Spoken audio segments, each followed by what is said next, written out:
Hello guys, നമുക്ക് tasty ആയിട്ട് സ്നീച്ചർ ഉണ്ടാക്കുന്ന എങ്ങനെയാണെന്ന് നോക്കിയാലോ. വളരെ എളുപ്പത്തിൽ ഉണ്ടാക്കട്ടെ, എല്ലാവരും ഒന്ന് ട്രൈ ചെയ്തു. നമ്മൾ അതിനായിട്ടൊരു 3 ബെഡ്സീം എടുത്ത് നമ്മളെടുത്തിരിക്കുന്ന 3 ബെഡ്സീം ഒരു ഗ്ലാസ് ബോയിലോട്ട് കൊത്തിവെച്ച് നന്നായിട്ട് മിക്സ് ചെയ്യുക. കാരാത് ഷൂഹിറ്റ് എന്നാണ് ഹിബ്രുവിൽ ഗ്ലാസ് ബോളിന് പറയുന്നത് എന്ന് തോന്നുന്നു. പറഞ്ഞു കേട്ടിട്ടില്ല, ഞാൻ ചാറ്റ് ജിപിടിയിൽ നോക്കിയപ്പോൾ അങ്ങനെയാണ് കണ്ടത്. ഇതിനു വേണ്ടി ഇൻഗ്രീഡിയൻസ് നമുക്കൊന്ന് പരിചയപ്പെടാം. പിൽപ്പൽ ഷഹോർ, പിന്നെ മെല, പിന്നെ കുറച്ച് കുമിൻ, പെപ്പർ പൗഡർ, കുമിൻ, കുറച്ച് സാൾട്ട്, ഒരു ഫോർക്ക്, മസ്ലേഗ് എടുത്ത് നമ്മൾ നന്നായിട്ട് മിക്സ് ചെയ്യുക.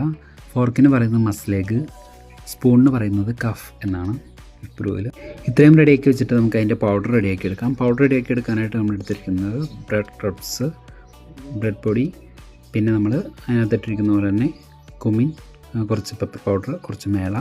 നമ്മളെടുത്ത് വെച്ചിരിക്കുന്ന ഇൻഗ്രീഡിയൻസ് വെച്ച് പൗഡർ നന്നായിട്ടൊന്ന് മിക്സ് ചെയ്തെടുക്കാം. അതിനുശേഷം നമ്മളെടുത്തിരിക്കുന്ന മീറ്റ് ഒരു വെറ്റ് ഹാൻഡ് കൊണ്ട് ബിച്ച് ഇങ്ങനെ പൊക്കി നമ്മൾ ബ്രെഡ് പൗഡറിലേക്ക് ഒരു ഡ്രൈ ഹാൻഡ് കൊണ്ട് എടുത്ത് ഒരു പാത്രത്തിലേക്ക് ഇങ്ങനെ ആക്കി വയ്ക്കുക. എന്നിട്ട് ചൂടായ എണ്ണയിലോട്ട് നമ്മളിട്ട് നന്നായിട്ട് പൊരിച്ചെടുക്കുക. അതിനുശേഷം ഈ നാരങ്ങ ഇങ്ങനെ ഒഴിച്ചിട്ട് കഴിക്കുമ്പോൾ ടേസ്റ്റ് ഉണ്ടല്ലോ, എൻ്റെ സാറേ ഒന്നും പറയാനില്ല. ഇതിലെനിക്ക് ഏറ്റവും ബുദ്ധിമുട്ടായി തോന്നിയായിരുന്നു പറയുന്നത് വെറ്റ് ഹാൻഡ് മാറിപ്പോകുന്നതായിരുന്നു. പൊടിയിലേക്ക് നമ്മൾ വെറ്റ് ഹാൻഡ് എടുത്ത് നോക്കി കഴിഞ്ഞാൽ പൊടി മൊത്തം കളയിപ്പോവും. അപ്പോൾ എല്ലാവരും ഒന്നും കൂടി ട്രൈ ചെയ്ത് നോക്കുക, നല്ല ടേസ്റ്റ്. നാരങ്ങ ചിപ്സിൻ്റെ കൂടെ കഴിക്കാൻ അടിപൊളിയാണ്. അപ്പോൾ എല്ലാവരും ട്രൈ ചെയ്ത് നോക്കുക.